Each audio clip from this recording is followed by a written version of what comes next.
Hello, I want to tell a story related to consulting back in my childhood days when I was a Girl Scout selling cookies door to door. How exciting! And everybody loves cookies. And I was going door to door because I wanted these prizes. I wanted these special good things. I don't even remember what they all were, a special t-shirt, a gift card, a fancy electronic gadget that probably is nothing today, but was exciting back then. And I went door to door and got all these sales, and then I lost my form. I kid you not, I lost it. I tried to retrace my steps, but I couldn't get them all. And from that moment, I learned the value of organization.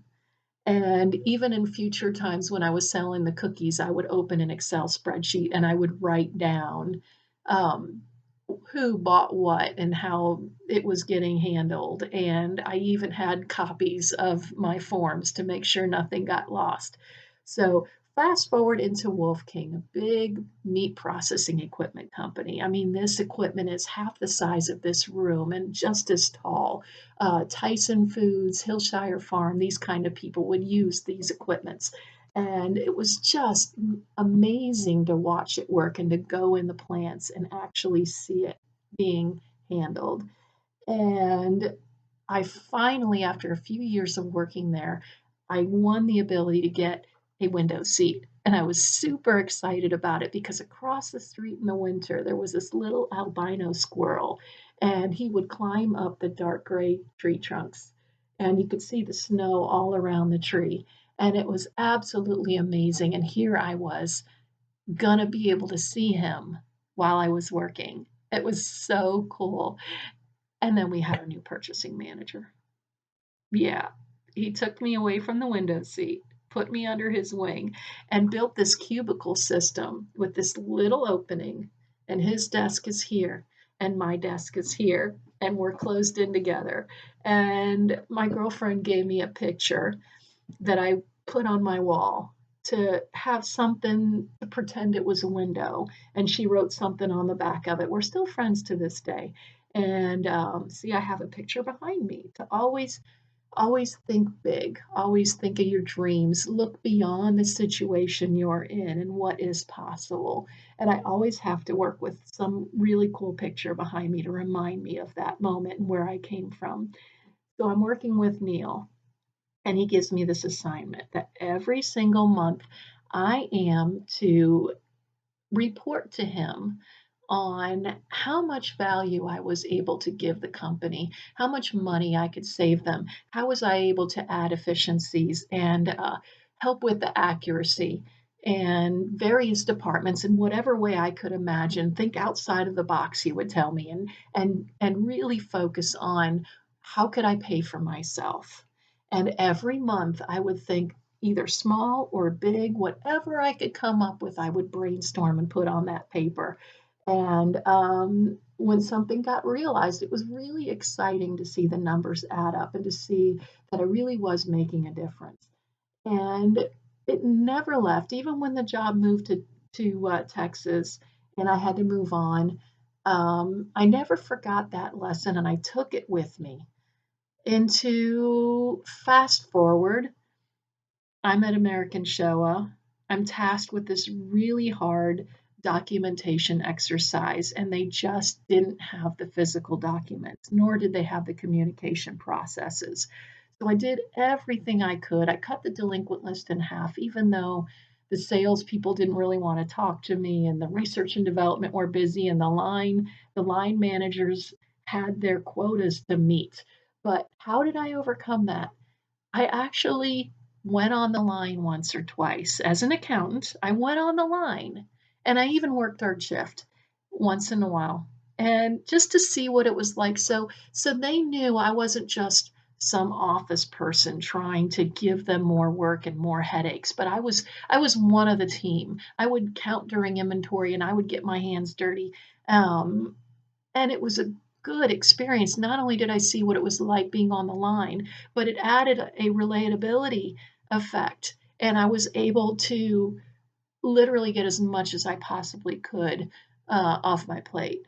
And on top of that, I'm adding more responsibilities to my position. So I became the payroll backup and I helped out the AP personnel and the AR personnel. So it was a really great experience. So when I went to Capital City Hospice quite a few years later, um, I started off in a strange position where uh, for the first week, I didn't really have anything tasked to me because the CFO was on vacation. So I was told to review the AP system, so that's what I did. I listened to the stakeholders. I learned what the process was. I reviewed the vendor information, and what I discovered it was a completely manual process where so many invoices were just getting lost in the holes. And there were so many steps to print and physically hand it to somebody, and nobody knew where it was. And even though they tried to keep track through Excel representation, it just was missing something. And so I reviewed the old system. I listened. I considered the stakeholders, the end users that would be affected by whatever change I would drive. And I considered the pathway diagram. How is the process handling now? Where should we be going? What is the risk of not changing? And then I looked at new systems that might be compatible with what we were using, even though they were trying to change how data was stored. Could this new system accommodate whatever change they brought on? What's the cost and the benefit, cost benefit analysis? I knew that CXOs, they want to know, what's it going to cost? How's it going to save us? Not just save us and being easy to use and customizable, but the extra benefits that they might not think about. How does this increase our use of working capital? Um, the use of money by automating the accounts payable and the payments, we could extend our dollar to the last moment and take advantage of better interest rates. Vendor deductions and discounts could be realized. We could see a savings in not getting charged fees from the vendors, but more importantly, since bills were not going to get lost, we could send the invoice to the appropriate party that would reimburse us for those expenses in a timely manner. Because right now, things were getting so lost that by the time we paid the invoice, we couldn't possibly recover any of those funds. And there was a lot of lost money that was just sitting there. Um, and I presented all this along with reviews of people that were using the product existing and not just from the website, but a little bit deeper dive. And they were really excited about it and they accepted the proposal. And even though I didn't get to see it to fruition because we had a new CFO and he wanted to take ownership of the project, um, I learned a lot from that experience, how to think beyond simple dollars into what the client really needs. And even from there, I took whatever position I could in that company. I audited benefit systems.